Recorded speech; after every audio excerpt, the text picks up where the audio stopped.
நம்ம இன்றைக்கி என்ன பார்க்க போகிறோன்னா என்பிஎஃப்சி கோல்ட் லோன் ப்ராசஸ்.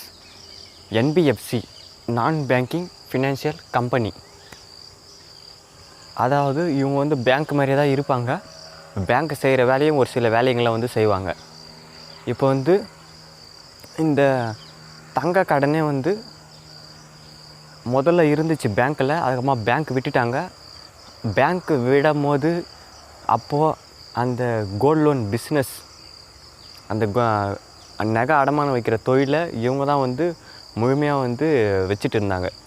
அம்மா ஒரு சில நகை அடமானம் வைக்கிறவங்களும் வந்து பண்ணிகிட்டு இருந்தாங்க. ஆனால் இவங்க அதிக அளவில் வந்து பண்ணிட்டு இருந்தாங்க. இவங்க வந்து இந்த NBFC non banking financial company licence வந்து ஆர்பிஐ வந்து தருவாங்க. இவங்களுக்கும் பேங்க்குக்கும் என்ன சம்மந்தம்? கோல்டு லோன், தங்க கடனில், கோல்டு லோனில், அதுதான் வந்து இன்றைக்கி நம்ம பார்க்க போகிறோம். அவங்களுக்கும் பேங்க்குக்கும் என்ன சம்மந்தம்னா, இவங்க குயிக் டிஸ்பர்சல், சீக்கிரமாக வந்து லோனை கொடுத்துருவாங்க. ஒரு 5 நிமிஷம் 10 நிமிஷத்துலேயே முடிச்சிடுவாங்க. ஆனால் பேங்க் வந்து 1 மணி நேரம் ஆக்கிடுவாங்க. ஃபார்மை கொடுப்பாங்க, ஃபில்லப் பண்ணி எடுத்து போய் கொடுக்கணும், நம்ம நகையை கொடுக்கணும், 1 மணி நேரம் கழிச்சு வர சொல்லுவாங்க. அதுக்கப்புறமா தான் அக்கௌண்ட்டில் காசு போடுவாங்க. ஆனால் இதில் வந்து அது மாதிரி கிடையாது. உடனே வந்து கையில் கொடுத்துருவாங்க.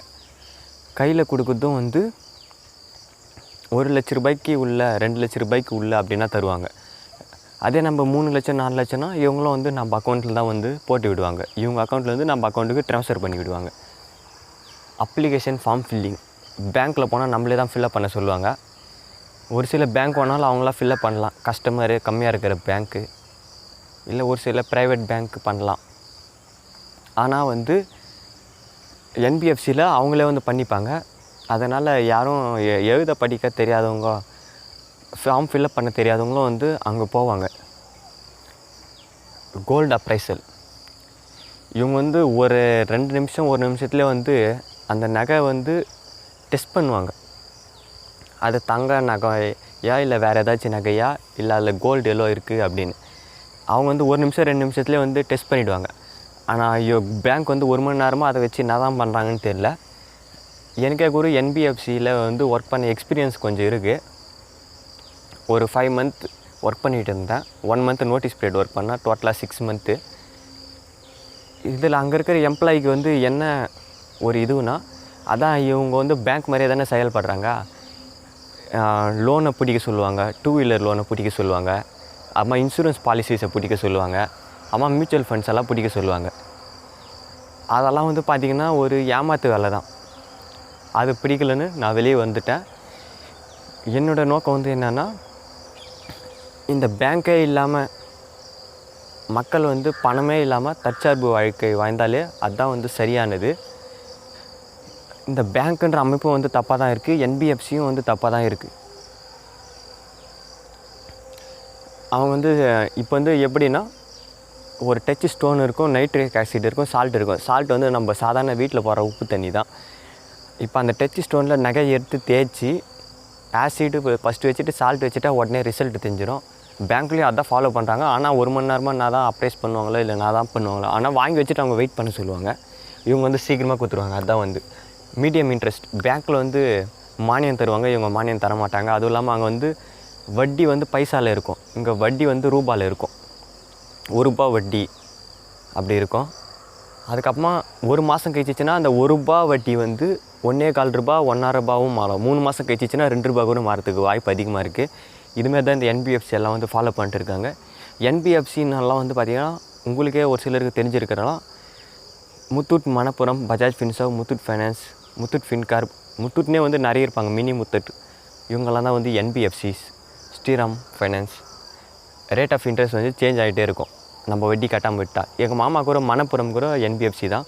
நகை வச்சார், 1 வருஷமாக வந்து வட்டி கட்டலை, ₹3 வட்டியில் போயிட்டு இருந்துச்சு. நான் வைக்கும் போது எனக்கு ₹1 தானே சொன்னாங்கன்னு வந்து அங்கே போய் கேட்குறாரு. அதில் வந்து ஒரு சிலர் வந்துலாம் வந்து முன்னாடியே சொல்ல மாட்டாங்க. ஆனால் வந்து நான் ஒர்க் பண்ணிட்டு இருக்கும்போது ஃபஸ்ட்டில் வந்து அதை சொல்லிவிடுவேன். கஸ்டமர் வந்து நிறைய ப்ராப்ளம் வந்து இதுமாதிரி என்பிஎஃப்சிஸ் எல்லாம் ஃபேஸ் பண்ணுவாங்க. இப்போ வந்து 130 கோடி மக்கள் இருக்கிற இந்தியாவில் ஒவ்வொரு என்பிஎஃப்சி மேலேயும் 2 கோடி கேஸ் இருக்குது. அது வந்து என்ன பிரச்சனைனா, இந்த லோன்னாலே வந்து பிரச்சனை தாங்க. அதுக்கப்புறம் இந்த டேர்ம்ஸ் அண்ட் கண்டிஷன் வந்து அவங்க சொல்லியிருக்க மாட்டாங்க. அதே மாதிரி நம்மளும் வந்து அதை படிச்சிருக்க மாட்டோம். அவசரத்தில் வந்து கையெழுத்து போட்டு வந்துட்டு இருப்போம். நம்மளுக்கு ஏதாச்சும் பிரச்சனைன்னு நம்ம கோர்ட்லேயே கேஸ் போட்டாலும் நம்ம சைன் பண்ண அந்த லோன் அப்ளிகேஷன் ஃபார்மில் டேர்ம்ஸ் அண்ட் கண்டிஷன் இருக்கும். இதெல்லாம் படித்து பார்த்துட்டு தான் அவர் கையெழுத்து போட்டார் அப்படின்னு வந்து ஜட்ஜு முன்னாடி வந்து சொல்லுவாங்க, அதை காமிப்பாங்க. அப்போ நான் படித்து பார்த்துட்டு கையெழுத்து போடணும்னு சொல்ல முடியாது. அதேமாரி வங்கியில் வேலை செய்கிற ஊழியர் வந்து சொல்லியிருக்கணும், ஆனால் அவரும் சொல்லாமல் விட்டுருப்பாங்க. நம்ம அதை சொன்னால் வந்து அவங்க ஏற்றுக்க மாட்டாங்க. ஆனால் ஆர்பிஐ வந்து கண்டிப்பாக சொல்லணும்னு சொல்லியிருக்கிறாங்க. சொல்லாமல் விட்டால் பேங்க் அதான் வங்கியில் வேலை செய்கிற அந்த பேங்கர் ஊழியருக்கு வந்து அவருக்கு எதுனா தண்டனை வழங்கப்படுமானா வழங்கப்படாது. ஏன்னா வந்து நீக்கு ஒருத்தர் இருப்பார் ஒரு பேங்க் பிரான்ச்சில், நாளைக்கு ஒருத்தர் இருப்பார், மாறி போயிட்டே இருப்பாங்க. அதனால் நம்ம தான் வந்து உஷாராக இருந்துக்கணும். இந்த லோன் பக்கம்லாம் கூட போகாமல் இருக்குது நல்லது.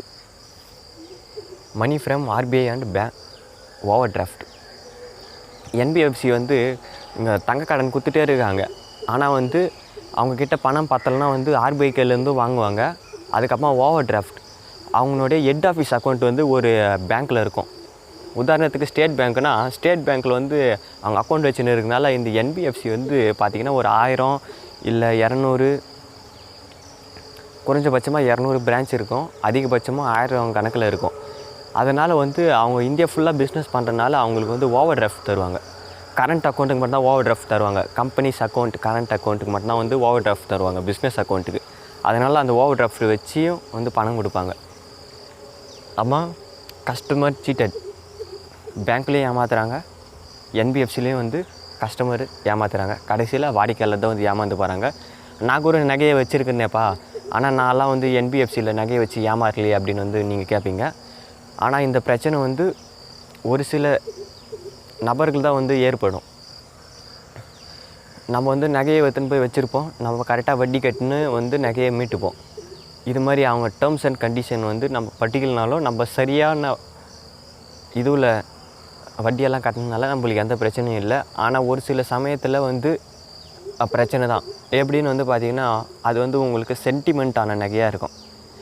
அதை வந்து நீங்கள் அடமானம் வச்சுட்டீங்க. டேர்ம்ஸ் அண்ட் கண்டிஷனில் என்ன இருக்குன்னா, நீங்கள் அடமானம் வச்சுட்டு நாங்கள் ஒருவேளை எங்களுடைய பேங்க்கோ என்பிஎஃப்சியோ கொள்ளையடிக்கப்பட்டால், திருடு போயிடுச்சுன்னா உங்களுக்கு நாங்கள் நகையை தரமாட்டோம், பணமாக கொடுப்போம்னு சொல்லுவீங்க.